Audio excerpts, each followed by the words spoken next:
கர்த்தருடைய நாமத்துக்கு போற்றுறோம். மருமகளுக்கு வந்து 2வது பெண் பிள்ளை பிறந்துருக்கு. அவனுக்கு ரொம்ப போராட்டமாக இருந்துச்சு. ஃபஸ்ட்டு பிள்ளை வந்து நார்மலாக தான் பிறந்துச்சு. இந்த பிள்ளைக்கு ரொம்ப வந்து ஹார்ட் துடிப்பு லோவாக இருக்கிறதுனால சிசேரியன் பண்ணி தான் எடுத்தாங்க. தாய் பிள்ளையும் நல்லா இருக்காங்க. சபையாராக கூடி ஜெபிச்சுங்க. நன்றி. பாஸ்டர் ஐயாவும் பாஸ்டர் அம்மாவுக்கும் நன்றி செலுத்துகிறேன். அந்த குழந்தை வர கையோட ஒரு அரை மணி நேரத்துக்குள்ளே அவங்க வந்தாங்க ஹாஸ்பிட்டலுக்கு. எனக்கு ரொம்ப ஆறுதலாக இருந்துச்சு. அந்த இடத்துல அந்த குழந்தைய கையில் வச்சிருக்கும்போது என்னது எனக்கு தெரியல. அவங்க 2 பேரும் வந்தது போல எனக்கு வந்து என்னோட அப்பா அம்மா வந்தது மாதிரி நான் நினச்சி வளர்ந்தேன். கர்த்தருக்கு கோடி நன்றி செலுத்துகிறேன். இந்த 2-3 மாதமாக எனக்கு பயங்கர பிரயோஜனம். ஒரு 2 மாதத்துக்கு முன்னாடி கூட கீழே வீட்டுக்குள்ளேயே விழுந்து மண்டை உடஞ்சி தையல் போட்டேன். அது கூட இப்போ அவிகுறி தகப்பன்ட்ட கூட சொல்லலை. அது 2-3 சகோதரர்களுக்கு தான் தெரியும். அப்புறம் இந்த நாள் இருந்திருந்தாப்புல காலையில் 5 மணிக்கெல்லாம் பயங்கர குளிர் காய்ச்சல் ஆகிடுச்சு. குளிர் காய்ச்சல் எந்திரிக்கவே முடியலை. வீட்டுக்குள்ளேயே நைட்டு ஒரு மத்தியானம் 12-3 மணி வரைக்கும் படுத்தே கிடந்தேன். அப்புறம் அழுது ஜெபம் பண்ணி அதுக்கப்புறம் ஒரு அளவுக்கு சரியானது. அப்புறம் ஆட்டோக்காருக்கு ஃபோன் பண்ணி இந்த மாதிரி பயங்கர குளிர் காய்ச்சல், ஆஸ்பத்திரிக்கு போகலாமா என்னன்னு கேட்டேன். பாஷா ஒரு 7 மணிக்கு வேணா மணிவண்ணன்ட்ட போய் ஊசி போட்டு வரலாம் அப்படின்னாங்க. அப்படின்ட்டு சரின்ட்டு விட்டேன். அதோட நல்லா ஆயிடுச்சு. 2-3 நாளாகவும் சாப்பாடு எதுவுமே சாப்பிட முடியல. எதுவும் இன்னைக்கெல்லாம் சர்ச்சுக்கு வருவேன்னு கூட தெரியாது. இப்போ வந்தப்போ கூட என்னால் நடமாட முடியும். பயங்கர பலவீனம் ஆகிட்டேன். ஜீவனை கூட என்னால் நடக்க முடியலப்பா, கொஞ்சம் தூக்கிட்டு வாப்பா அப்படின்ட்டு கடவுளுக்குறதுனால எப்படியோ ஜீவனை வச்சு வாழ்கிறேன். என் ஜீவனை காத்து கொடாதி தேவனுக்கு கொடான கொடி போன வாரம் வெள்ளிக்கிழமை வேலைக்கு வந்தோன்னே எனக்கு மயக்கம் வந்துச்சு. ஆனால் இருந்தாலும் அந்த இடத்துல உட்காந்துட்டு திருப்பி எந்திரிச்சு நான் வேலைக்கு போய்கிட்டு இருந்தேன். போய்கிட்டு இருக்கப்ப என்ன அறியாமல் அப்படியே மட்டமல்லாக்க விழுந்துட்டேன். சரியான சிமெண்ட்டு தர அப்போ தான் போட்டிருக்கிறாங்க. அந்த ஆபத்தில் இருந்து என் கர்த்தர் எனக்கு சுகத்தை கொடுத்து என்னை எந்த காயமும் நான் சனிக்கிழமை ஆஸ்பத்திரிக்கு போனேன். ப்ரெஷர் சுகர் எல்லாம் டெஸ்ட் பண்ணிட்டு எக்ஸ்ரே எடுத்து பார்த்துட்டு உனக்கு ஒன்றுமே இல்லைம்மா, நல்லா இருக்கு நீங்கள் போனேன். அதனால இதுவரைன்னு என் தேவன் எனக்கு 60 வயசை காண செய்து எனக்கு ஒவ்வொரு நாளும் பலத்தை கொடுத்து சுகத்தை கொடுத்து தாயின் தகப்பன் மேலாக இருந்து இதுவரையிலும் என்னை நடத்தி வந்த தேவனுக்கு கொடான கொடி நன்றி. கர்த்தருக்கு சோத்திரம். போன வாரம் சர்ச்சுக்கு வந்துட்டு போகிறப்ப கீழே விழுந்துட்டு காலில் முட்டிலையும் அடி, 2 முட்டிலையுமே அடியே ஒன்றும் பண்ண முடியல. சரி வீட்டில் போய் உட்காந்துருந்த பெஞ்சில், ஒத்த பெஞ்சு தனியாக வச்சுருக்கேன். தனி வீடு தான், எல்லாரோடையும் சேர்ந்து தான் இருக்கேன். ஆனால் அந்த செல்ஃபு வந்து கொஞ்சம் பழைய வீடு, அதில் தான் படுத்துப்பேன். ஒத்த பெஞ்சில் ஒரு சைடு வந்து சைக்கிள் சாத்தியிருப்பேன். அதை மேலே வந்து பலகையெல்லாம் வச்சு திங்ஸெல்லாம் வச்சுருப்பேன். நான் அப்போ வந்து உட்காந்துக்கிட்டு இருந்தேன். ஏன்னா இப்படி விழுந்துட்டேன், காது வலியெல்லாம் தாங்க முடியல, ஜெபமும் பண்ண முடியல. உட்காந்துக்கிட்டு இருக்கிறப்ப சொட்டேர்னு வந்து விழுந்துச்சு. சரி மேலே இருந்து தான் விழுகுதுன்னு பார்த்தா அந்த செல்ஃபு ஃபுல்லாகவே விழுந்துருச்சு. Just miss. என் மண்டையில் விழுந்துருந்துச்சுன்னா அவ்வளோதான், படப்படன்னு விழுகுது. என்னடா இப்படி விழுகுது அங்கே அப்படின்னு நினச்சிக்கிட்டு நல்ல காலம் மண்டையில் விழுந்துருந்தா அவ்வளோதான்னு சொல்லிட்டு சரி பாஸ்டருக்கு ஃபோன் அடிச்சு சொன்னேன். ஆண்டவர் நல்லா காத்திருக்கிறாருமா, பயப்படாதீங்க, சேஃப்டியாக இருங்க அப்படின்னு சொன்னாங்க. இதே படுத்து இருந்த விழுந்ததே மண்டை உடஞ்சிருக்கும். கடவுளுக்கு தான் நன்றி. நாமத்துக்கு ஸ்தோத்திரம். கர்த்தர் அடியிலும் சரி சாட்சியாக இருக்கிற தேவனை தெரிவிக்கிறேன். நான் நெற்பதும் நிர்மூலமாக ஆம்பளுக்கு தேவனோட சுத்த கிருபையாக இருக்கிறது. நான் சிங்கப்பூர் போயிட்டு 3 இயர்ஸ் ஆகிடுச்சு. நான் போனது வந்துட்டு ஒரு 2 வருஷம் இருப்பேன், அதுக்கப்புறம் வந்துடுவேன், கல்யாணம் இந்த காரியங்கள் அப்படின்னு தான் யோசிச்சுட்டு நான் போனேன். ஆனால் அங்கே போனப்போ நான் இங்கே ஒரு ரேஸ் கூட நம்ம இந்தியன்ஸ் கூட மட்டும்தான் வேலை பார்ப்போம். அங்கே போகும்போது நான் 4 ரேஸ் கூட வேலை பார்க்கணும். சைனீஸ் இருப்பாங்க, நாங்கள் மயிலே பிலிப்பினோஸ் இருப்பாங்க, அது இல்லாமல் மற்றவங்களாம் இருப்பாங்க. அவங்க கூடலாம் வேலை பார்க்கும்போது ரொம்ப காம்படிஷனாக இருக்கும். அவங்கவுங்க ரேஸுக்கு வந்துட்டு ரொம்ப ஃபேவரட்டிசம்லாம் பண்ணுவாங்க. நான் ஃபஸ்ட்டு வருஷம் போன பெர்ஃபார்மன்ஸ் அப்ரைசல்லாம் வந்துட்டு சிலர்லாம் வந்து எக்ஸலன்ட் வாங்கும்போது நம்மளாம் இந்த இடத்துல எப்படி வளருவோம் அப்படின்னு யோசிச்ச நேரத்துலேயும் கூட கர்த்தர் இந்த 3 வருஷ ஆண்டுகளில் என்னோட அந்த இடத்துல எல்லாருமே ரொம்ப காம்படிஷன். எப்படி நம்மளெல்லாம் இந்தியன்ஸை வந்துட்டு நமக்கு என்னதான் வேலை தெரிஞ்சாலும் ஹார்ட் ஒர்க் போடுற அந்த இடத்துல இந்தியன்ஸை தான் இருப்பாங்க. ஆனால் அவங்களோட ஒர்க்கு எங்கேயுமே ரெகக்னேஷனே ஆகாது. எப்படி நம்ம ஷைன் ஆகும் அந்த இடத்துல யோசிச்சுட்டு இருக்கும்போது கற்றுக்கு நான் ஒவ்வொரு நாளும் ஜாப் பண்ணேன். அந்த இடத்துல நான் வேலை பார்க்கும்போது உங்களோட ஞானத்தினால நிரப்புங்க. எந்த இடத்துல எந்த தப்பு நான் வந்து ஷைன் ஆகணுன்றதை விட எந்த தப்பும் நான் செஞ்சிடக்கூடாது. ஏன்னா 4 ரேஸுங்கும் போது ஒருத்தர் ரொம்ப கவனிப்பாங்க. இந்த ரேஸ் பண்ணால் அது அவங்க அடுத்த ரேஸில் உள்ளவங்க போயிட்டு ரொம்ப கம்ப்ளைண்ட் பண்ணுவாங்க. அப்படி இருக்கும்போது கர்த்தர் இந்த வருஷத்தோட பெர்ஃபார்மன்ஸ் அப்ரைஸில் உட்காரும்போது என்னோட சூப்பர்வைஸ் கூப்பிட்டு என்ன சொன்னாங்கன்னா எக்ஸிட்ஸ் எக்ஸ்பெக்டேஷன், அதாவது அவங்க எதிர்பார்க்கறதுக்கு மேலே நான் வேலை பார்க்குறேன்ற ஒரு விஷயத்த காமிச்சிட்டு அவங்க ஒரே ஒரு வார்த்தை தான் சொன்னாங்க, அடுத்த வருஷம் அவங்களோட ப்ரமோஷனுக்காக தான் இவ்வளோ இது. நாங்கள் இந்தியன் ஸ்டாஃப் யாருமே இந்த மாதிரி பார்த்ததே கிடையாது, வந்து ஒரு 3 இயர்ஸில் ஷைன் ஆகுறது தான். அதனால் நீ நல்லா பண்ணு அப்படின்னு சொன்னாங்க. இந்த இடத்துல என் கூட இருந்தது முழுக்க என் தேவன். நான் ஒரே ஒரு விஷயம் தான் உணர்ந்த அந்த இடத்துல, நம்மளை கர்த்தர் ஒரு இடத்துல வைக்கும் போது கர்த்தர் நமக்கான எல்லா காரியங்களையும் எல்லாரோட கண்களில் தயவுகளையும் அவர் அந்த இடத்துல கொடுக்குறாரு.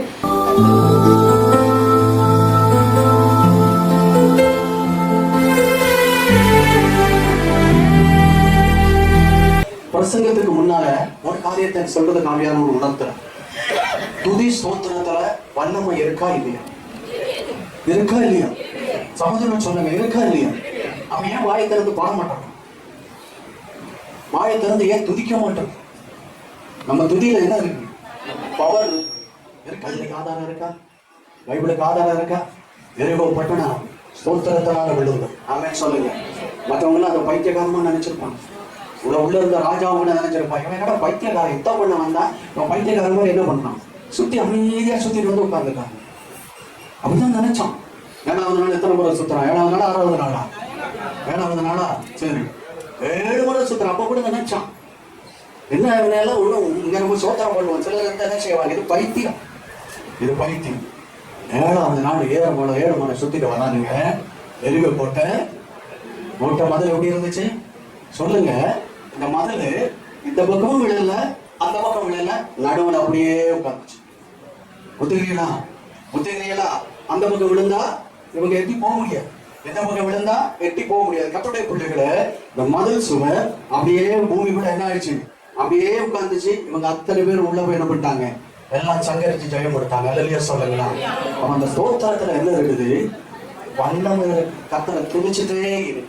பிரச்சனையா துதி, கஷ்டமா துதி, குறைவா துதி. எந்த சூழ்நிலையிலும் நீ ஆண்டவரை என்ன செய்யணும், துதிச்சுட்டு இருக்கணும். நல்ல சொல்லுங்க. ஆண்டவரை துதிக்கிறதுல என்ன இருக்குது, பவர் என்ன இருக்குது, பவர் இருக்குது, ஃபயர் இருக்கு, வல்லமை இருக்கு, அபிஷேகம் இருக்கு. அந்த துதியில விட்டுதலை இருக்கு. ஒரு நல்ல சொல்லுங்க. இனிமேல நீ துதிக்காம இருந்தீங்கன்னா அவங்க வாயில பூண்டு போடும். அடுத்த வாரம் தச்சுக்கு வரும்போது பிளாஸ்டிக்கோட வரும். என்னது பேண்ட் சரியா, கையில கொடுத்துட்டு போயிடும். இதை பத்திரமா வச்சுங்க, சகோதரி இதை பத்திரமா வச்சுங்க. பிள்ளை இது என்ன செய்யும், கர்த்தரை துதிக்கிறத வைக்கப்படவே கூடாது. அல்லேலூயா சொல்லுங்க. வசனத்துக்கு நேரம் போகலாம். இன்னைக்கு யாபேஸ் செய்கிற ஜெபத்துல அடுத்த பகுதி இன்னைக்கு நம்ம பார்க்க போறோம். முதல் பகுதி என்ன பார்த்தோம், யாபேஸ் இஸ்ரவேலின் தேவனை நோக்கி தேவரீர் என்னை ஆசீர்வதித்து. இன்னைக்கு 2வது நம்ம பார்க்க போறது என்ன பார்க்க போறோம், என் எல்லையை பெரிதாக்கி. யாபேஸ் இஸ்ரவேலின் தேவனை ஜெபிக்கிறான். ஆண்டவரே எல்லை என்ன செய்யணும், பெரிதாகணும். எத்தனை பேர் விரும்புறீங்க, எத்தனை பேர் விரும்புறீங்க நம்முடைய எல்லை பெரிதாகணும்? எத்தனை பேர் விரும்புறீங்க? அன்பான கர்த்தருடைய பிள்ளைகளே, எல்லை பெரிதாக வேண்டும் என்பது இருக்கிறதை விட நான் என்ன செய்யணும், என்ன எல்லை என்ன செய்யணும், பெரிதாகணும். அவன் சொல்லுங்க. 2 எல்லை உண்டு. ஒண்ணு உலக பிரகாரமான எல்லை, இன்னொன்னு ஆவிக்குரிய எல்லை. அல்லேலூயா சொல்லுங்க. அந்த 2 எல்லையும் என்ன செய்யணுமா, விரிவாகணும். கர்த்தருக்கு மகிமை உண்டாகும். எத்தனை பேர் நம்புறீங்க? நீங்க நம்புனா ஒரு குறிப்பிட்ட காலத்துல கர்த்தருடைய எல்லைகளை விரிவாகணும். சத்தமா வரணுமா இல்லையா? நல்ல சத்தமா வரணும். கேட்டு வாழ்றதுல பிரயோஜனமே இல்லை. ஒரு சோத்திரம் வராதீங்க, நான் கேட்டா வாங்கணும். நீங்க யாருக்கு சொல்றீங்க? ஒரு வார்த்தைகள் வல்லமை வரும்போது உங்களை அறியாமலே அல்லேலூயா வரணுமா இல்லையா? ஒரு அல்லேலூயா சொல்லுங்க. ஒரு சோத்திரம் பண்ணுங்க, ஒரு துதி பண்ணுங்க, ஒரு பாட்டு பாடுங்க. இதெல்லாம் என்னங்க, நானா என்னமோ பிச்சை எடுக்கிற மாதிரி எடுக்க வேண்டியது. சபை என்ன செய்வாங்க, அப்படி வைக்க கூடாது. இல்லையா சொல்லுங்க, கர்த்தருக்கு பயமும் உண்டாகட்டும். நான் உங்களுக்கு கர்த்தருக்கு வசனமா சொல்றேன், நீங்கள் எப்பொழுது இருக்கிறதை காட்டணும். கர்த்தருடைய உலக பிரகாரமான பூலோகத்தினுடைய உடைய எல்லையை கர்த்தர் விரிவாக்கப்படும். சொல்லுங்க. அடுத்து கூட ஆவிக்குரிய வாழ்க்கையில தேவன் உங்களுடைய எல்லையை என்ன செய்ய போறாரு, விரிவாக்க போகிறார். இல்லையா சொல்லுங்க. நான் தேவ மனிதனாகி ஆபிரகாமை உங்கள் மத்தியில நான் கொண்டு வருகிறேன். ஆபிரகாமை பார்த்து கர்த்தர் சொன்னாரு. ஆதியாகமம் 13ஆம் அதிகாரம் அதோட 14ஆம் வசனத்துல அந்த வாசிக்க கேளுங்க. ஆதியாகமம் 13ஆம் அதிகாரம் 14ஆவது வசனத்திலிருந்து கர்த்தர் ஆபிரகாமை பார்த்து சொல்றாரு. வாசிங்க. லோத்து ஆபிரகாமை விட்டு பிரிந்த பின்பு ஒரு முக்கியமான காரியம் சொல்லப்படுகிறது. லோத்து ஆபிரகாமை விட்டு பிரிந்த பின், ஒரு ஆவிக்குரிய உலக எல்லைகள் பெரிதாக்க வேண்டுமானால் அதுக்கு முன்னால பிரிக்கப்பட வேண்டிய சில காரியங்களை என்ன செய்யணும், பிரிக்க வேண்டும் என்று வேதம் நமக்கு கற்றுக் கொடுக்க. ஆபிரகாம் ஆவிக்குரிய மனிதன், லோத்து உலக பிரகாரமான மனிதனாக இருந்தான். கர்த்தர் உங்களை ஆசீர்வதிக்க வேண்டுமானால் நீங்கள் எதை செய்யணும், உலக பிரகாரமான சில காரியங்களை பிரிக்க வேண்டிய காரியத்தில் என்ன செய்ய வேண்டும், பிரிக்கப்படும் போதுதான் ஆண்டவர் பேச ஆரம்பித்தார். சொல்லுங்களா, கர்த்தருக்கு மகிமை உண்டாகட்டும். எப்பொழுது லோத்து ஆபிரகாமை விட்டு பிரிந்த பின்பு கர்த்தருக்கு யாரை பார்த்து கூப்பிடுறாரு, ஆபிரகாமை நோக்கி இப்ப சொல்றாரு, உன் கண்களை ஏறெடுத்து நீ இருக்கிற இடத்திலிருந்து வடக்கு தெற்கு கிழக்கு மேற்கு நோக்கி போனான். எப்போ பிரிக்கப்பட வேண்டிய காரியங்கள் பிரித்த பின்பு விட வேண்டிய காரியங்களை விட்டு தேவனுடைய சமூகத்துல ஆபிரகாம் தனித்து நிற்கிறதான வேளையில கர்த்தர் ஆபிரகாமை பார்த்து சொல்றாரு, ஒரு கண்களை என்ன செய், ஏறெடுத்து பார். எங்க ஏறெடுத்து பார்க்க சொல்றாரு, வானத்தை இல்ல, இங்க எங்க எடுத்து பார்க்க சொல்றாரு, கிழக்க பாருன்ற. எங்க பாருன்றாரு, ஆமா இங்க எது கிழக்கு மேற்கு எனக்கு தெரியாது. எதுவா பிரதர், சரி நன்றி பிரதர். அப்ப ஆண்டவர் ஆபிரகாம் பார்த்து என்ன சொல்றாரு, கிழக்க பாருன்றாரு. அடுத்து என்ன சொல்றாரு, வேறதானே, ஆமா வடக்கு. அது வசனத்தை சொல்லுங்க, வடக்கு. அப்ப என்ன சொல்றாரு, வடக்கம் பாருன்றாரு. அடுத்து இது தெற்கு. சொல்லி கொடுத்ததுக்காக நன்றி. தெற்க பாருன்றாரு. இப்ப ஆபிரகாம் என்ன பண்ணா, தெற்க பாக்குற. அடுத்து கிழக்கு மாறி வருதோ, சரி இல்லைங்க, லாஸ்டா மேற்கு தாங்க. தப்பு தப்பா சொல்றீங்க. வடக்கு எது, சரி வடக்கையும். அடுத்து என்ன சொல்றது, தெற்கு. இதுதானே, அடுத்து கிழக்கு மேற்கு. அப்ப ஆண்டவர் கரெக்டா பண்ணிடலாம் இல்லையா, வடக்கு தெற்கு கிழக்கு மேற்கு. ஆண்டவர் ஆபிரகாம் பார்த்து சொல்றாரு, அப்பா நீ வடக்கம் பாருன்ற. வடக்கம் கண்கள் எடுத்து என்ன சரி ஆபிரகாம் பார்த்துருப்பான். வடக்கு என்ன இருக்கும், வெறும் சமபூமி, வனாந்தரம், ஒரு காடு, மலைகள் இருக்கும். அடுத்து என்ன சொல்றாரு, தெற்க பாருன்றான். கரெக்டா சொன்னா தெற்க பாருன்னு அங்கேயும் பார்ப்பான். அவன் நினைச்சிருப்பான், என்ன ஆண்டவரை தெற்க பாரு சொல்றேன், என்ன ஒண்ணுமே இல்லை. அடுத்த கத்தர் அவர் என்ன செய்யறாரு, கிழக்க பாருன்றாரு. அங்கேயும் அதே தான், மேற்க பாருன்றாரு. இதெல்லாம் பார்த்த பிற்பாடு இந்த கர்த்தர் சொன்னா செய்யணும். நிறையா சொல்லணும், கைப்பட சொல்லுங்க. கர்த்தர் சொன்னா செய்யணும். கர்த்தர் சொன்னா என்ன செய்யணும், செய்யணும். கர்த்தருக்கு மகிமை உண்டாகட்டும். இதெல்லாம் பாருன்னு சொல்லிட்டு அடுத்து சொல்றாரு, நீ பாக்குற இந்த பூமி முழுவதையும் நான் உனக்கும் உன் சந்ததிக்கும் என்றைக்கும் இருக்கும்படி என்ன செய்வேன், கொடுத்து. ஒண்ணுமே இல்ல. கர்த்தர் அவருக்கு வாக்குத்தத்தத்தை கொடுக்கிறாரு. நீ கிழக்க பாரு, மேற்க பாரு, வடக்க பாரு, தெற்க பாரு. இதை நான் என்ன செய்வேன், உனக்கும் உன் சந்ததிக்கும் நான் கொடுப்பேன்றாரு. ஆனா வேதம் சொல்லுகிறது, ஆபிரகாம் கண்களை ஏறெடுத்து பார்த்தான். அப்படியானால் அவருடைய குறுகின அந்த நிலைமையிலிருந்து அவருடைய சிந்தனை, அவருடைய பார்வை ஒரு பிராட் மைண்டுக்குள் வந்தது. அல்லேலூயா சொல்லுங்க. ஒரு விரிவான பார்வையில கர்த்தருடைய பார்வை வந்தது. கர்த்தருக்கு மகிமை உண்டாகட்டும். கீழே அடுத்துள்ள வசனங்களை வாசித்து பாருங்க. என்ன சொல்லுது, ஒரு சந்ததியை கர்த்தர் என்ன சொன்னாரு, பூமியின் தூளை போல என்ன செய்வேன், வெறுக்கப்படுவேன். ஒருவர் பூமியின் தூளை என்ன கொடுமானால் சந்ததியும் என்ன கொடு. கர்த்தர் அவருக்கு ஆசீர்வாதத்தை கூட அடுத்த வசனத்துல சொல்றாரு, எழுந்து. முதல்ல பார்க்க சொல்றேன், நல்லா கவனிக்கணும். முதல்ல கண்களை ஏறெடுத்து என்ன செய், கண்களை ஏறெடுத்து என்ன செய், பாரு, கிழக்க பாரு, மேற்க பாரு, வடக்க பாரு, தெற்க பாருன்னு சொல்லிட்டு 14வது வசனத்துல சொல்றாரு, நீ என்ன செய், இப்ப நான் நினைக்கிறேன் பார்க்க சொல்றது ஆண்டவர்கிட்ட சமூகத்துல ஒரு ஆபிரகாம் பார்த்துட்டு உட்கார்ந்துட்டு இருப்போம். இல்லையா இவர் நம்ம படுற பாடு பெரிய பாடா இருக்கு. இவர் உட்காரு அங்க பாருங்க பாருன்னு சொல்றாரு. சில நேரங்களில் உங்களுக்கு நான் எந்த பிரச்சனைக்கு நான் சொல்றது ஜெபம் பண்ணுங்க. நிறைய பேர் புலம்புறீங்க. இவர் ஏதாவது சொல்லுவாருன்னு பார்த்தா இவர் ஒரே வார்த்தை என்ன பண்ணிட்டாரு, இப்போ ஜெபம் பண்ணுன்னு சொல்லிட்டாரு. எல்லா ஆசீர்வாதத்துக்கும் ஊற்றி இருந்தது ப்ரேயர்ல தான் இருக்கு. நம்ம எல்லாத்துக்கும் மேல எதை நிப்பாட்டிடுவோம், ஜபத்தை க்ளோஸ் பண்ணிடுவோம். இது எல்லாம் பண்ணுவோம், இது எல்லாத்தையும் பண்ணுவோம். ஆனால் என்ன செய்ய மாட்டோம்.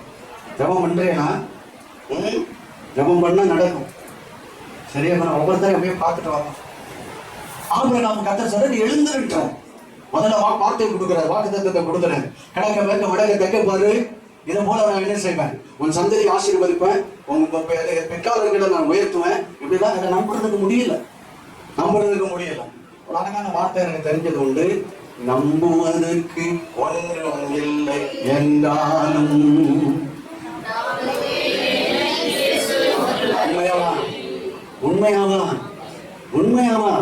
உண்மையா இருக்கிறவங்க கூட பாடலாமா? ராம் எனக்கு கொஞ்சம் படப்படி ஆகிடும். பாடலாமா?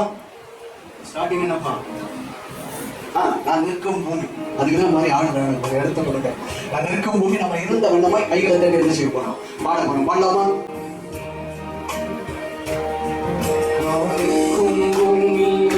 குலைந்து அழிந்தாலும் என் நம்பிக்கை அஸ்திவாரம் அசைந்தாலும், குலைந்து அழிந்தாலும் என் நம்பிக்கையில் அஸ்திவாரம் அசைந்தாலும், நான் நம்புவதற்கு ஒன்றும் என்றாலும்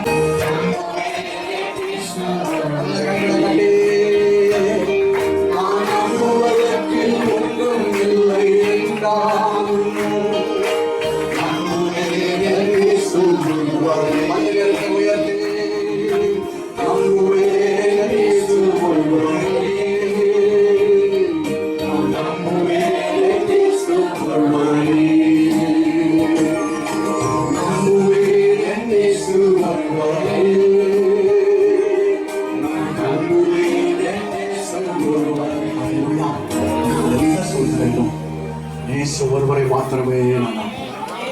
ஆபிரகாமை பார்த்த கர்த்தர் சொன்னாரு, ஆபிரகாமே எழுந்து. அடுத்து சொல்றாரு, தேசத்தின் நீளமும் அகலமும் எவ்வளோ அவங்கள்ட்ட என்ன செய் நடந்து அவரை பார்க்க சொல்றாரு. அப்புறம் என்ன சொல்றாரு, இது என்னன்னா பிரயாசம், முயற்சி எடு. வெறும் வாக்குத்தத்தத்தை பெற்றுக்கொண்டது மட்டுமல்ல, அந்த வாக்குத்தத்தம் உங்க வாழ்க்கையில நிறைவேறதுக்கு என்ன செய், நீ அடுத்த ஸ்டெப் எடுத்துபடி பார்க்கறதுல இருந்திருக்கிறான். சிலர் பார்க்கறதோட சரி, இந்த பார்க்கறதோட போதும், என்னோட வாழ்க்கையில வர வேண்டான்றது என்ன சரி நினைச்சிட்டு இருக்கிறாங்க. கர்த்தர் ஆபிரகாமுக்கு சொன்னாரு, நான் உனக்கு சொன்னேன், முதல்ல என்ன செய், பாரு. ரெண்டாவது, நீ அதை பெற்றுக்கொள்வதற்கு என்ன செய், நீ கொஞ்சம் பிரயாசப்படு. இல்லையா சொல்லுங்க, கொஞ்சம் நட. வாக்குத்தத்தை நிறைவேறுவதற்கு பிரயாசப்படு. கர்த்தர்ட்ட கேளு, நீ செயல்படு. தேவ சமூகத்துல வா, கர்த்தரை ஆராதி, அந்த ஆண்டவரை துதி. கர்த்தருடைய சமூகத்துல செயல்படும் போது கர்த்தர் சொல்றாரு, நான் சொன்ன வாக்குத்தத்தங்கள் என்ன செய்யும், நிறைவேறும். இதை உனக்கு நான் என்ன செய்வேன், அதுவே கர்த்தர் தருவாராங்க. வேதத்துல ஏசாயாவின் புத்தக வாசனம் பாருங்கள், 51ஆம் அதிகாரம் 2வது வசனம். ஏசாயா 51:2 இதே ஆபிரகாமுக்கு கர்த்தர் சொல்றாரு, உன் தகப்பனாகிய ஆபிரகாமையும் உங்களை பெற்ற சாராளை என்ன செய்யுங்க, நோக்கி பாருங்க. அவன் ஒருவனாயிருக்கையில், அல்லேலூயா சொல்லுவோமா, அவன் ஒருவனாயிருக்கையில் நான் அவனை என்ன செய்ய அழைத்து அவனை ஆசீர்வதித்து அவனை பெருக பண்ணினேன். கர்த்தர் அழைக்கிறேன். ஆண்டவர்த்த அழைப்பு பெற்று கர்த்தருடைய பிள்ளையா வர்ற வரைக்கும் நீ விரும்பின எல்லாம் நடக்கணும்னு நினைக்காது. அப்படி நடக்குதுன்னு நினைச்சீங்கன்னா நம்மளை விட யார சொல்றதுக்கு, அதானி அம்பானி இவங்கெல்லாம் நம்மளோட எப்படி இருக்காங்க, பெரிய பணக்காரங்களா இருக்காங்க. இந்தியாவோட பெரிய பணக்கார லிஸ்ட்ல அவங்க எல்லாம் இருக்காங்க. ஆனா அவங்க எல்லாம் ரசிக்கப்பட்டவங்க சொல்ல முடியுமா? இதெல்லாம் கர்த்தர் கொடுக்குற ஆசீர்வாதம்னால அவங்க ஆண்டவர் அறியாதவங்க அவங்க ஆசீர்வதிக்கப்பட்டிருக்கிறார். கர்த்தருக்கு ஸ்தோத்திரம். கர்த்தருடைய பிள்ளைகளுக்கு ஆண்டவர் சொல்றது என்ன, முதல்ல அவர் ஒண்ணு அழைக்கிறார் அப்படின்னு சொல்றாங்க. ஆண்டவர் சொன்னாரு, அவன் ஒருவனாயிருக்கையில் அவனை என்ன செஞ்சான், அழைத்து. அதனாலதான் 12ஆம் அதிகாரத்துல வேறு புரிகிறார். கர்த்தருக்கு ஸ்தோத்திரம். ஆண்டவர் ஆசீர்வாதம் வேணும்னா என்ன செய்யணும்? கர்த்தருக்காக வேறு பிரிக்கப்பட்ட ஒரு சகோதரனாக இருக்கணும். அடுத்த ஆண்டவர் சொல்றாரு, அவனை ஆசீர்வதித்து அவனை என்ன செய்கிறேன்? பெருகப்படுகிறேன். இந்த ஜபத்தை தான் யாவை சொல்றான், ஆண்டவரே எல்லாம் என்ன செய்யணும்? பெருகாக்கணும். ஆமென் சொல்லுங்க. அதே ஏசாயாவின் புத்தகம் நீங்கள் வாசித்து பாருங்கள். 54ஆம் அதிகாரம் 2-3 வசனங்களில் விதமாக சொல்லப்பட்டிருக்கிறது. ஏசாயா 54, உன் கூடாரத்தின் இடத்தை என்ன செய்? அப்படின்னா நம்முடைய எண்ணங்கள் மாறும். கர்த்தரை ஆசீர்வதிக்கிறதுக்கு நம்ம குறைகிற மனதிலே இருக்கமா அறிக்கையிடம் கர்த்தர் என்னை மேன்மைப்படுத்துவார், கர்த்தர் என்னை ஆசீர்வதிப்பார், அவருடைய எல்லையை கர்த்தர் விரிவாக்குவார். நான் இப்படி இருக்க போறது இல்லை. கர்த்தர் வாக்கு கொடுக்கிறார், உன் கூடாரத்தின் இடத்தை என்ன செய்யும்? அதான் அவங்க சொன்ன குறுகின அந்த மைண்ட், அந்த மனதில் இருந்து என்ன செய்யணும்? நம்மளோட மனசு சில நேரங்கள் அந்த குறுகின வட்டத்திலே இருக்கும். உங்க சட்டியிலே உட்காந்து அந்த சிந்தனையிலே இல்லையா ஒரு குளத்துக்குள்ளே கிடந்து குட்டை என்ன செஞ்சிடும்? கலக்கிட்டு இருக்கும். கர்த்தர் சொல்றாரு, அந்த குள குட்டையில இருந்து கொஞ்சம் வெளியில வா. மனதை என்ன செய்? என்னை ஆசீர்வதிக்கிற ஆண்டவர் உண்டு, என் எல்லையை விரிவாக்குற தேவன் உண்டு, அந்த தேவன் எல்லை விரிவாக்குவார்னு சொல்லி உன் மனசை என்ன செய்? கொஞ்சம் விசாலமா படுத்தாலே சொல்லுங்க. சொல்றாரு, உன் கூடாரத்தின் இடத்தை என்ன செய்? விசாலமாக்கி உன் வாசஸ்தலங்களின் திரைகளை என்ன செய்யட்டும்? விரிவாகட்டும். தடை செய்யாது உன் கயிறுகளை நீளமாக்கி உன் முளைகளை என்ன செய்? உறுதிப்படுத்து. அடுத்த வார்த்தையில சொல்றாரு, என் வலதுபுறத்திலும் இடதுபுறத்திலும் இடங்கொண்டு பெருகுவாய். கரங்களை தட்டி கர்த்தரை மகிமைப்படுத்தலாம். கர்த்தர் சொல்றாரு, நீ செயல்பட ஆரம்பிக்கும் போது உன் குறுகிற மனதை மாற்றி உனக்கு ஒரு விசாலமான சிந்தனை வரும்போது, விசாலமான எண்ணங்கள் வரும்போது கர்த்தர் சொல்லுகிறாரு, நீ வலதுபுறத்திலும் இடதுபுறத்திலும் இடங்கொண்டு பெருக்கக்கூடிய எல்லைகளை தேவன் விஸ்தாரமாக்க போகிறார். அல்லேலூயா சொல்லுங்க. இப்போ உங்களுக்கு பிசிக்கல் உலக பிரகாரமான காரியத்துல எந்தெந்த எல்லையெல்லாம் விரிவாகணும் விரும்புறீங்க? அவங்க கண்காண முடியும், எல்லாரும் கண்காண முடியும். சிறு பிள்ளைகள் முதல் கொண்டு எதெல்லாம் உங்களுடைய எல்லாம் விரிவாகணும் விரும்புறீங்க? அது உங்களுக்கு தான் தெரியும். உங்களுடைய பொருளாதார எல்லையா இருக்கலாம், சொத்து எல்லையா இருக்கலாம், வேலை எல்லையா இருக்கலாம், ப்ரமோஷன் எல்லையா இருக்கலாம், மற்ற எந்த காரியத்தில நீங்கள் எதிர்பார்த்து கொண்டிருக்கிறீர்களோ, எனக்கு அன்பான கர்த்தருடைய பிள்ளைகளே, ஆண்டவர் உடைய எல்லைகளை தெய்வன் விரிவாக்குற கர்த்தராக இருக்கிறார். வேலையோ வருமானமோ அல்லது உங்களுடைய தொழிலோ உங்களுடைய விவசாயமோ உங்களுடைய பிள்ளைகளுடைய காரியங்களிலோ எதெல்லாம் உடைய எல்லை விரிவாகணும் எதிர்பார்த்து கொண்டிருக்கிறாங்க எல்லாம் கண்காணம். இப்ப சொல்லணும், ஆண்டவரே வலதுபுறத்தில் இடதுபுறத்தில் இடம் கொண்டு பெருகுவார். எவ்வளவோ போராடுறப்பா, எவ்வளவோ போராடுறேன், கண்ணீர் தான் எனக்கு மிஞ்சி இருக்கு. இன்னைக்கு இந்த பாசமலம் அந்த வார்த்தை எனக்கு வந்திருக்கிறதுப்பா. என்னுடைய எல்லை பெரிதாகட்டும், எல்லை பெரிதாகட்டும்பா. எத்தனை வருஷங்கள் போராடுறேன், எத்தனை வருஷங்கள் நான் முயற்சி எடுக்கிறேன், என்னோட எல்லை என்ன எனக்கு பெரிதாகல, அப்படியே இருந்த மாதிரிதான் இருக்கிறேன். கடவுளை தேடாதவன் அப்படியே பெருகிட்டே போறானப்பா. எனக்கு ஆண்டவர் ஒரு அற்புதத்தை செய்யணும். எத்தனை பேர் கர்த்தரை நோக்கி பார்த்து வேண்டிக் கொள்ள விரும்புறீங்க? தேவனை நோக்கி பார்த்து வேண்டிக் கொள்ள விரும்புறீங்க? கர்த்தர் சொல்றாரு, உன் திரைகள் விரிவாகட்டும், உன் கூடாரத்தின் எல்லை என்ன செய்யும்? அதை விரிவாக்கு. உன் மைண்ட குறுக, இது நடக்காத நினைக்காத.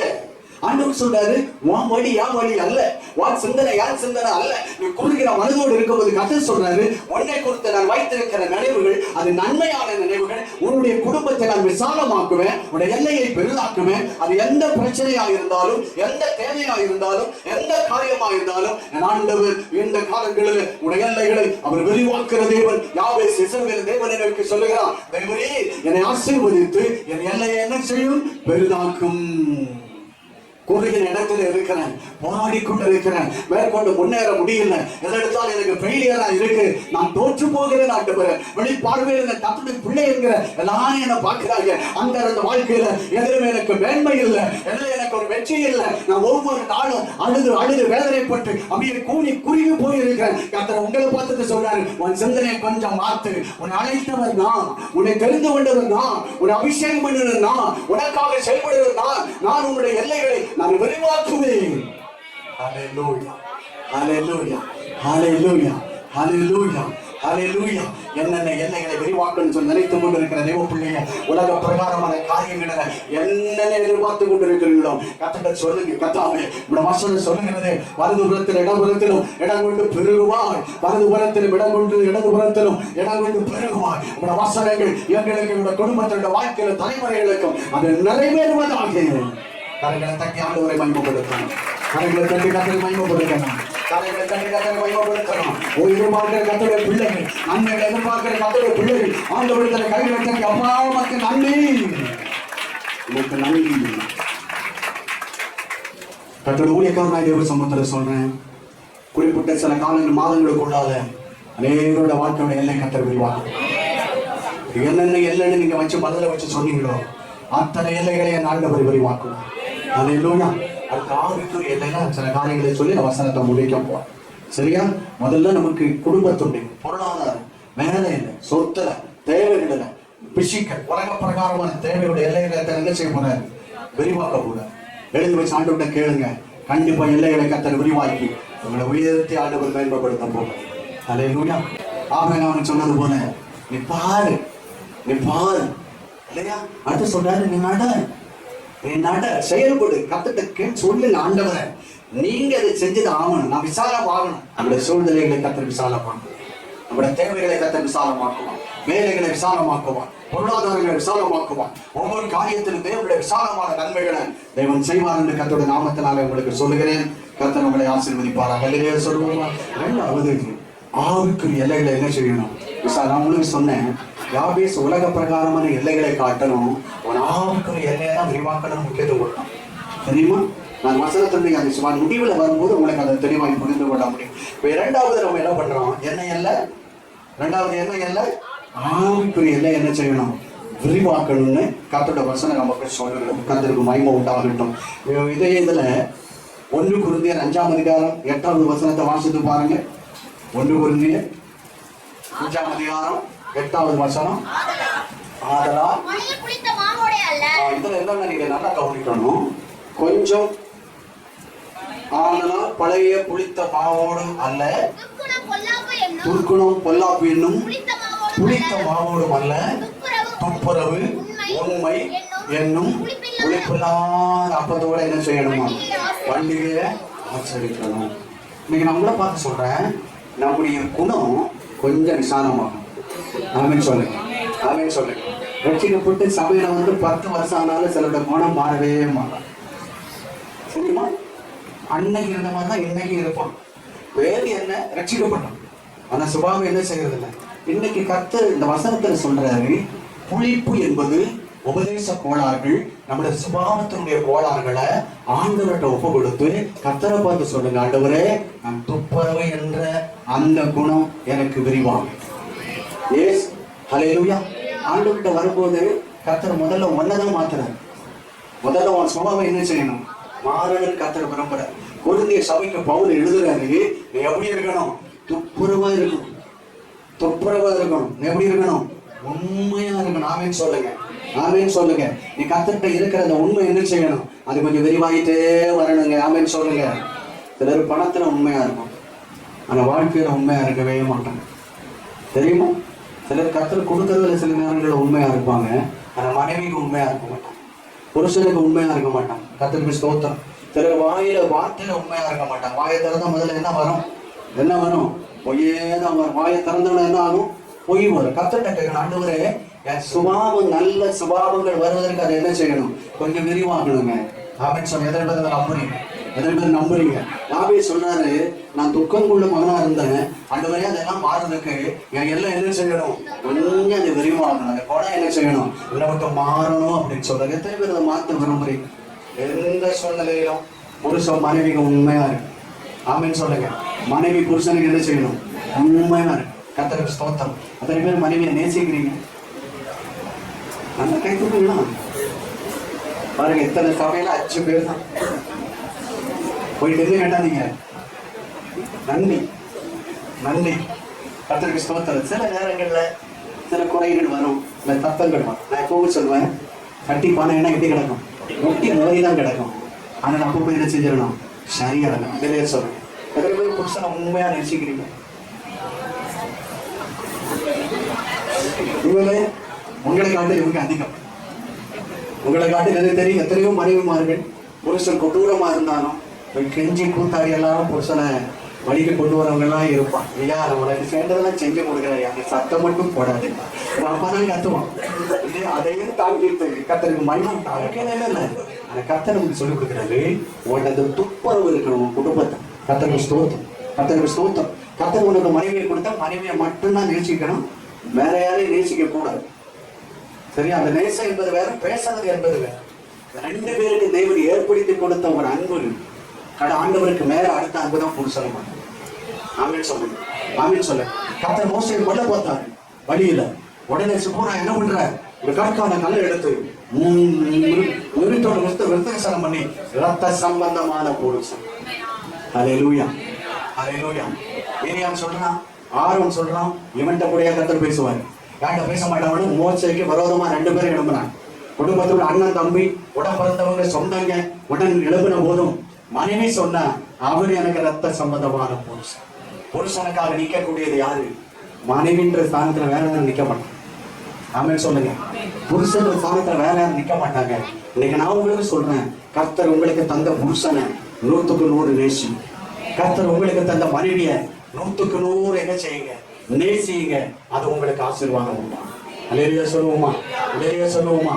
அப்ப வசனம் நமக்கு சொல்லிக் கொடுக்கிறது, கர்த்தருடைய பிள்ளைகளை துப்புரவு உண்மை எண்ணும் அந்த புளிப்பில்லாத அப்பத்தோட என்ன செய்வோம், பண்டிகையை ஆசரிக்க கடவோம். இந்த வசனத்துடைய முடிவுக்கு நான் வரேன். ஆவிக்குரிய வாழ்க்கையில் நம்முடைய குணங்கள் மாறுவதற்கு 1 தெசலோனிக்கேயர் எழுதின நிருபம் 5ஆம் அதிகாரம் 11ஆம் வசனத்திலிருந்து 23வது வசனங்கள் வரைக்கும் நீங்க வாசித்து பார்த்தீங்கன்னா 18 விதமான காரியங்கள் அங்கே சொல்லப்பட்டது. இது ஆவிக்குரிய வளர்ச்சி, ஆவிக்குரிய நம்ம எல்லாம் என்ன செய்கிறது, விரிவாக்கக்கூடிய காரியங்கள். இந்த தெசலோனிக்கேயர் சபை என்ன சபை தெரியுமா? இயேசுவின் வருகைக்காக எதிர்பார்த்து காத்திருந்த சபை. எப்போ சொல்லுங்க? 2000 வருஷங்களுக்கு முன்னதான் இயேசு இந்த உலகத்தில் மரித்து உயிர்த்தெழுந்த போது ஆரம்ப காலத்திலேயே இயேசுவின் வருகைக்காக காத்திருந்த சபையை பார்த்து அப்போஸ்தலனாகிய பவுல் சொல்லுகிறாரு, ஆகையால் நீங்கள் செய்து வருகிறபடியே ஒருவரை என்ன செய்யணும், ஒருவரை என்ன செய்யணும். எத்தனை பேர் தேற்றுறோம்? சபையில ஒருத்தர் பேசவே மாட்டேன்றவன், பேச மாட்டேன்றல. அப்படி சூழ்நிலை சபையில இருக்குமா?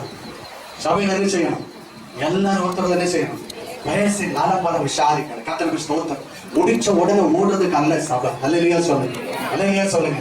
சபையில நமக்கு ஒரு ஐக்கியம் இருக்கணும். ஒன்று சொல்றேன், என்ன போல ராஜேஷ் இருக்க முடியாது, ராஜேஷ் போல சீலிங்க இருக்க முடியாது, சீலிங்க போல லூதர் இருக்க முடியாது, இல்லையா? இவங்க எல்லாரையும் கர்த்தர் இந்த சபையில வைத்திருக்கிறாரு. நமக்குள்ளே நீ பெரிய ஆளு, நான் பெரிய ஆளு, நீ அவன், நான் இவன், நீ வசதி கொடுத்தவன், அப்படி நமக்குள்ள என்ன இருக்க கூடாது, பாகுபாடு உலகத்தில். அல்லேலூயா சொல்லுங்க, அல்லேலூயா சொல்லுங்க.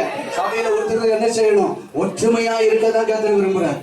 மனக்கசப்பு வரும், சண்டை வரும், பிரச்சனை வரும், ஒருத்தர் புரிந்து கொள்ளாமல் நிலை வரும். இது எல்லாத்தையும் ஆண்டோட காலத்தை ஒப்பு கொடுத்து கர்த்தர் கொடுத்த சபையில சபை முழுவதும் என்ன செய்யணும், ஒற்றுமையா இருக்கணும். முடிச்ச போது எத்தனை பேர் கை கொடுத்து பாக்குறீங்க, எத்தனை பேர் ஒருத்தர் பேசுறீங்க? இங்க சொல்லுது, நீங்கள் ஒருத்தர் என்ன செய்யணுமா, தேற்றி தேற்றி. அடுத்து சொல்றாரு, ஒருவருக்கு என்ன செய்யணுமா, பக்தி விருத்தி உண்டாகணும். என் பேச்சு, என் நடக்க, என் செயல், என்னோட பார்வை, என்னோட நடவடிக்கை எல்லாரும் என்ன செய்யணும், ஜீவன் ராஜா பக்தி விருத்தி உண்டாகும். அல்லேலூயா சொல்லுங்க. அவர் என்ன பார்த்து முறுக்கிட்டு போறதுல இருக்கும் போது என்னுடைய செயல்களை பார்த்து அவருக்குள்ள என்ன செய்யணும், அந்த பக்தி எல்லாம் பெருதாகணும். அல்லேலூயா சொல்லுங்க. பக்தியுடைய என்ன செய்யணும், பெருதாகணும். அடுத்து நீங்க போடுறது நிறைய இருக்கிறதுல பாருங்க. அந்நிய சகோதரனே, உங்களுக்குள்ளே பிரயாசப்பட்டு கர்த்தருக்குள்ள விசாரணை செய்யறவளா இருந்து உங்களுக்கு புத்தி சொல்லி என்ன செய்யணும், ரெஸ்பெக்ட் பண்ணணும். ஆமென். உங்களை விசாரிக்கிறது யாரு? சகோதரன் ஒரு சகோதரரை விசாரிக்கலாம், சகோதரனை விசாரிக்கலாம், பாஸ்டர்களை விசாரிக்கலாம். நீங்க என்ன செய்யணுமா, எங்களை மதிக்கணும். அல்லேலூயா சொல்லுங்களா. சில நேரங்கள்ல சில காரியங்கள் இருதயத்துல காயத்தை உண்டாகும். என்ன செய்யுது, என்ன செய்யுது, அந்த காயத்தெல்லாம் வாங்கியிருந்தோம் கர்த்தருடைய சேவைக்கு முன்னால் நின்று கொண்டிருக்கோம்.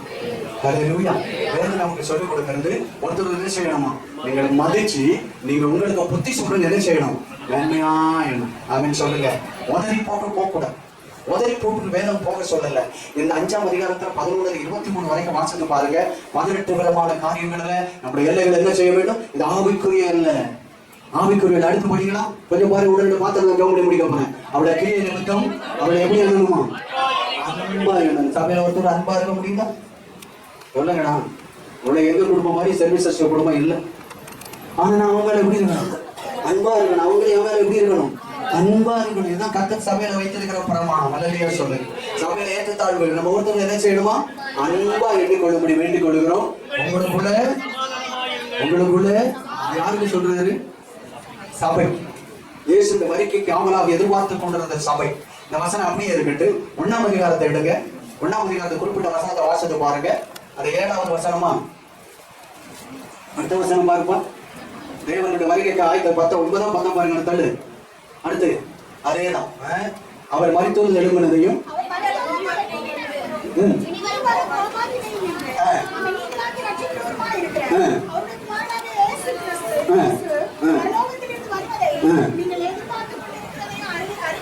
நீங்கள் 2026 வருஷத்துக்கு முன்னையே பரலோகத்திலிருந்து இயேசு வருவதை எதிர்பார்த்து கொண்டிருந்த சபை தான் யாரு? எத்தனை பேர் எதிர்பார்த்து கொண்டிருக்கிறாங்க? அந்த சபையை பார்த்து தான் அப்போஸ்தலனாகிய பவுல் சொல்றாரு. இப்போ மறுபடியும் 5ஆம் அதிகாரத்துக்கு வாரு. வருகை எதிர்பார்த்த சபையை பார்த்துட்டு வாசத்தை வந்து கூடியிருப்பான். உங்களுக்குள்ள எப்படி இருங்க? உங்களுக்குள்ள எப்படி இருங்க? நமக்கு யாருக்குமே எல்லா பிரச்சனை, சொத்து பிரச்சனை இருக்கா? சொல்லுங்க. நான் உங்க சொத்தை நான் தான் வாங்கியிருக்கேன். எங்க சொத்தை நீங்க தான் வாங்கியிருக்கீங்களா? இல்லை. ஆமென் சொல்லுங்க. ஆமென் சொல்லுங்க. ஒரு தேவனுடைய காரியம் பண்ணும்போது அவர் சபைக்காக கட்டுறதுக்குள்ள காரியங்களை பார்க்கும்போது அவர் ஒரு ஹோட்டல்ல ரூம் எடுத்து தங்கி இருக்கும்போது கீழே போய் இறங்கி சிலரோட போன் நம்பரை வச்சு அவங்களோட போன் பண்ணாலும் கீழே இறங்கி வந்தான்.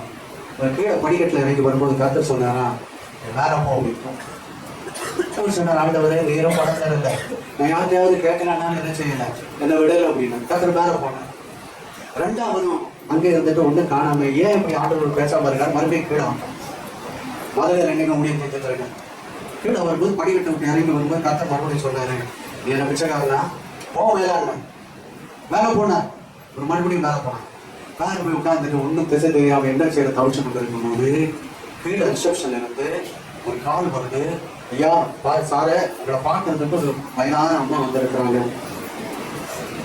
இவரு கீழே வந்து பார்த்தா இந்த அம்மா என்ன வயதானப்பட்ட இருக்கும், சொல்லுங்க விதவை என்ன இருக்கும் அப்படின்ட்டு இந்த அம்மா ஒரு பெரிய வாழைப்பழோட தூக்கிட்டு வராங்க.